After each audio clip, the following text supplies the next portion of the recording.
wihaye Imana ugatakaza ukwizera ibikugora bitegerezwa kubaho. Burya iyo umase ku Mana ukayubaha ukayigumako kandi umutima wawe ukagumana ukwizera Imana, cyane cyane usubiza amaso inyuma wibuka ivyo yakoze ukizigira yuko n'ibiri imbere izobikora, nta kabuza Imana irabana nawe. Ibitugora ntibireka kubaho kuko n'ubandanije yubaha Imana aragira ibimugora, ariko kubera umutima wiwe umase ku Mana akabandanya kuyizera, Imana ibana nawe ikamuzigama ikamurenganya ivyo bimugoye.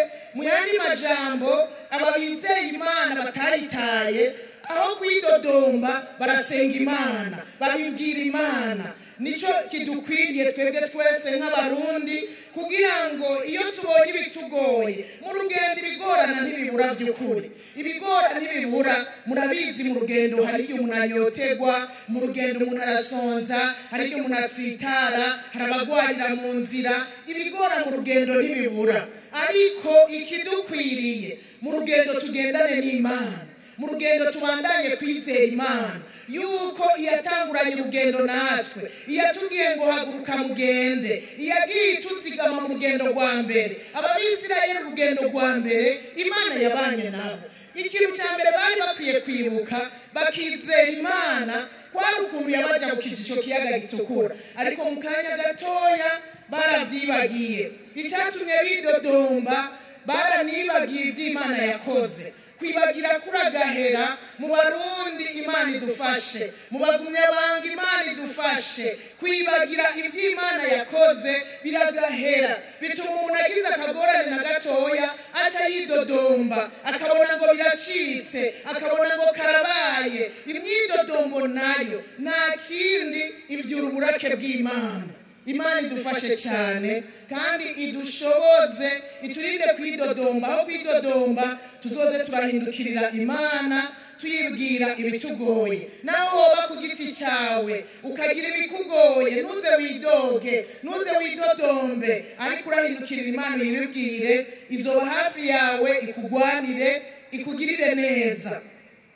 Ibyo biheze bamaze kwidodomba, haheze umwanya muto bamaze kwidodomba, Imana yarekuye umuriro urabatikiza, urarigita abatari bake. Hanyuma ibyo biheze navyo abanyamahanga bari bahagurukanye nabo bavana muri Egiputa. Ugusomye mu gitabo cyo Kuvayo mu gice cya 12 urasanga abanyamahanga bahagurukanye nabo. Hamwe Imana ibabwiye muri rya joro ngo bahaguruke, hari abanyamahanga babihetseko barajana. Mugabo ntibari basangiye amasezerano, ntibari basangiye Imana bizera. Bageze aho hantu rero nabo abanyamahanga baca barahaguruka, batangura kurira. Bibiliya ivuga ngo batangura kurira, bose hamwe bararira. Batanguye kurira batangura kuvuga ngo turabuze inyama.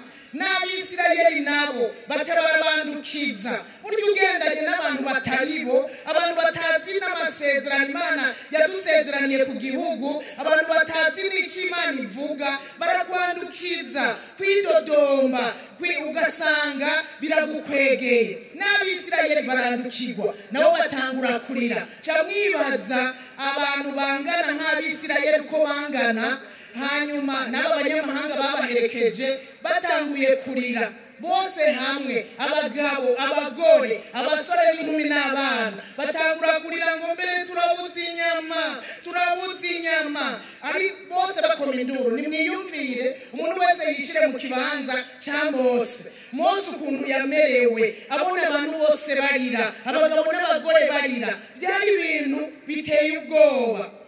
Hanyuma bamaze gusaba izo nyama, si ibyo gusa, nubwo barira iyo bibuka yuko Imana ihejeje kurigita abantu n'umuriro, iyo bavyibuka ivyo bari gutinya, kuko Imana yari barigitishije umuriro kubera bidodombe. Ariko ivyo babigwiza n'ubusa, mu kanya gato baribagira yuko Imana yabashavuriye, batangura kurira.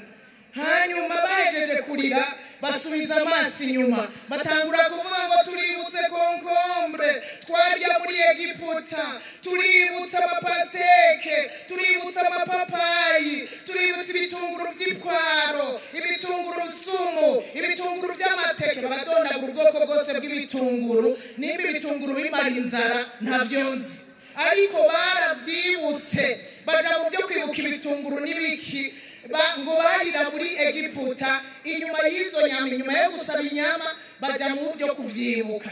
Aho kusubira inyuma ngo bibuke ngo Mana, naho tubuze inyama, naho tubuze amapasteke, amapapaye n'ibiki, hariho igihe twakubonye, hari igihe wadukoreye. Ibyo nibyo bari gusubira inyuma bakibuka, ariko baza kwibuka indya baririye muri Egiputa. Aho rero izo ndya bazirya bamerewe nabi, bakubitwa, batwazwa ituntu n'ubuja, bamerewe nabi, babubakisha ibizu bikomeye. N'uyu munsi ugiye muri Egiputa, ibyo bipiramide bisangaho bigihagaze, ibyo muri iriya myaka ya kera rwose byubatswe n'aba bantu b'Abisirayeli.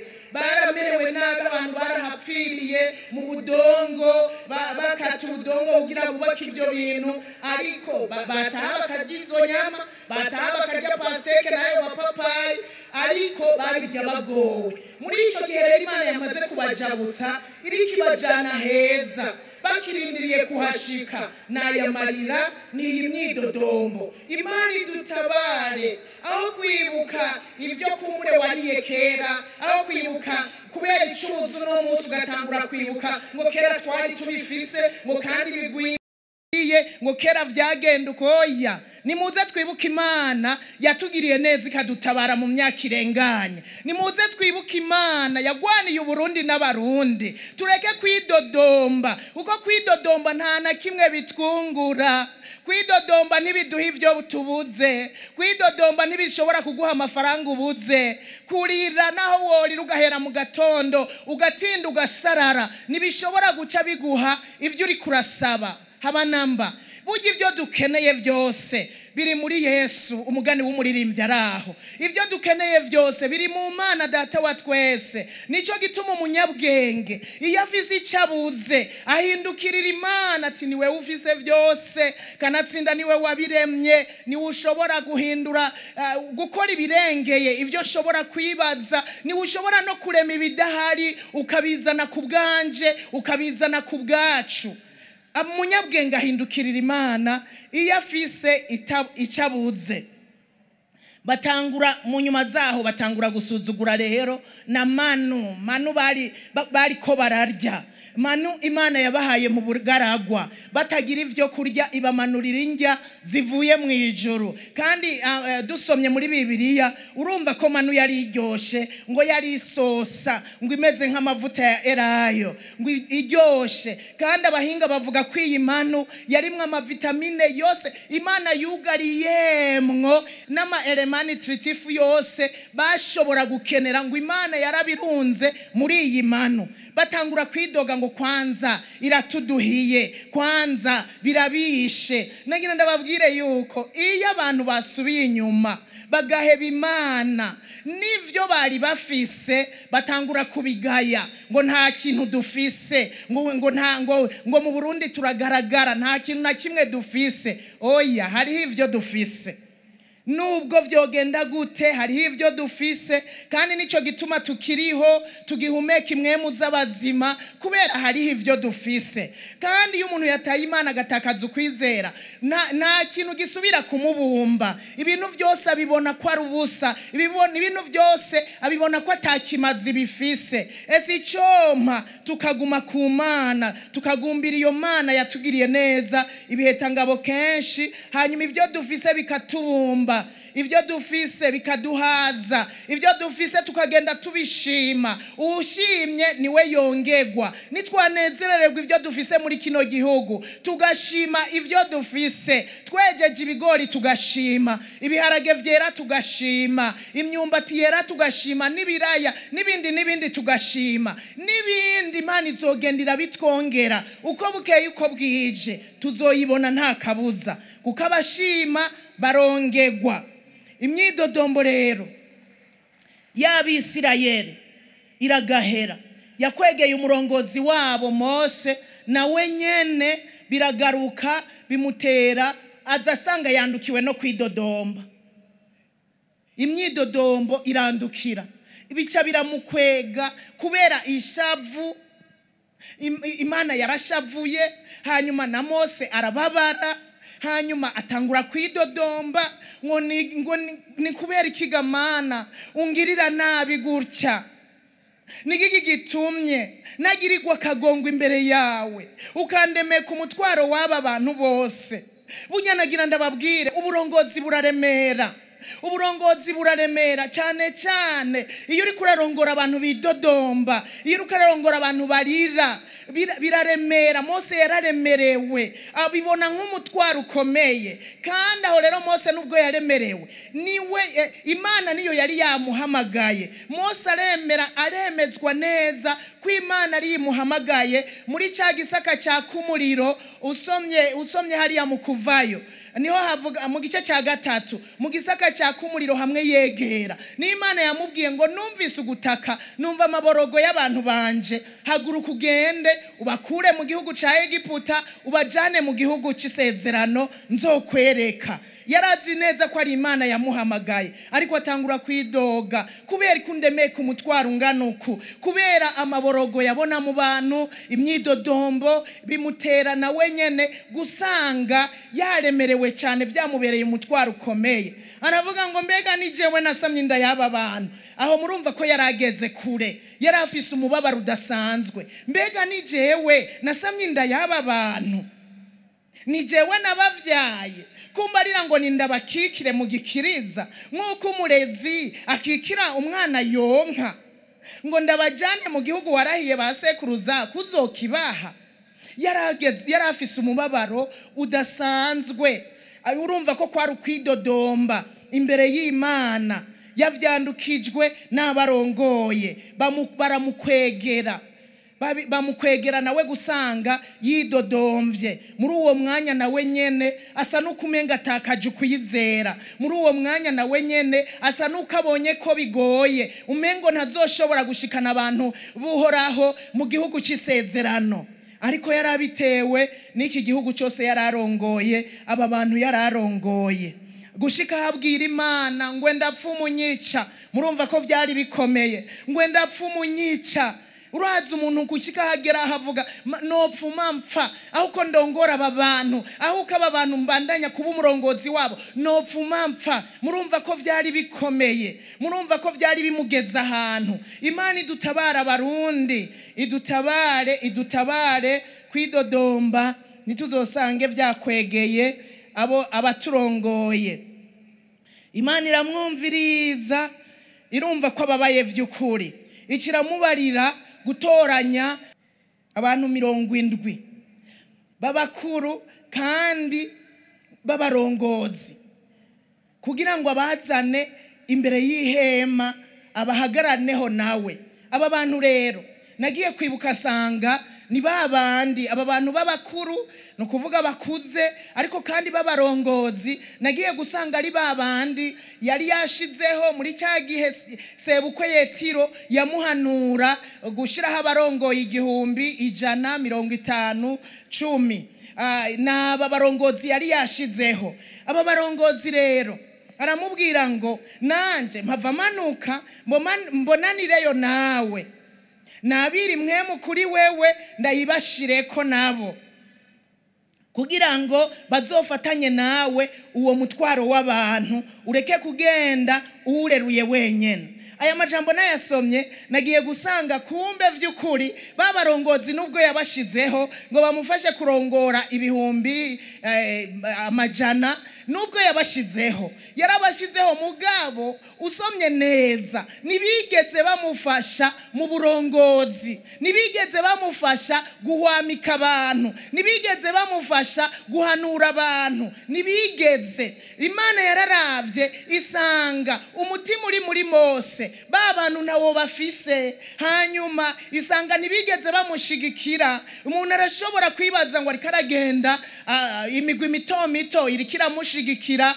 ugasanga nahoshwi yarabandanije aragenda babarongozi nibigeze bamufasha, kuko nibo bari kumufasha guhwamika abantu batanguye kwidodomba, nibo bari kumufasha kubahoza yamarira batanguye kurira, ariko navyo bakoze. hanyuma nicyo gituma Mose byamuremereye, umubera umutwaro ukomeye. Igihe cyose umurongozi wo hejuru abo hasi barongora bake bake batamufashije, ndababwije ukuri yisanga byose bigaruka kuri we kandi bimubera umutwaro ukomeye cyane. Nivyo byabaye kuri Mose, nibariko baramufasha.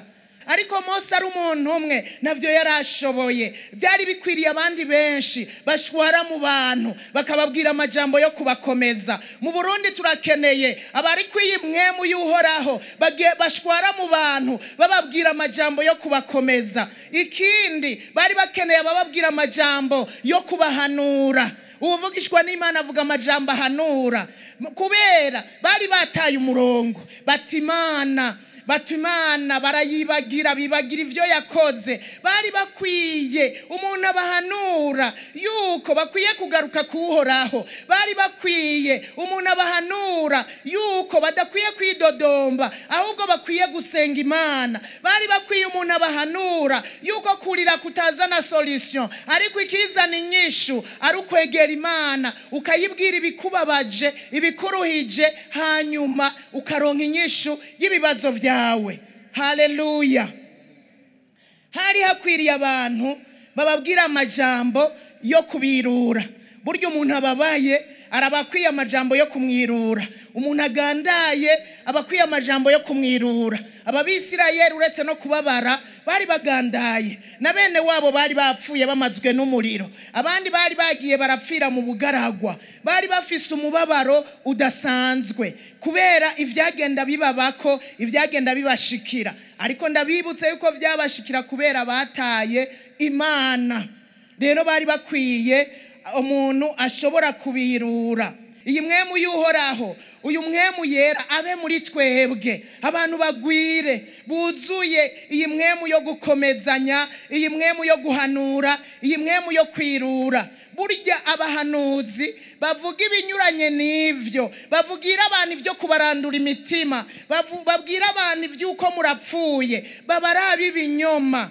Babarabi ibinyoma bariko nyene barandura imitima abantu. Mu yandi majambo uyu mwemu w'Uhoraho nabe muri twebwe, tuze turabwirana amajambo yo gukomezanya mu rugendo turimwo kugira tuzorangiza amahoro. Biradukwiriye dusenge iyi mwemu y'Uhoraho ibe muri twebwe kugira ngo abantu bose, abarongoye benshi, abarongoye bake, gushika ku barongozi bo mu mazu, bagende babwira abantu ivyo bakomeza. Aho bikeneye ko babahanura babahanure, aho bikeneye ko babirura babirure.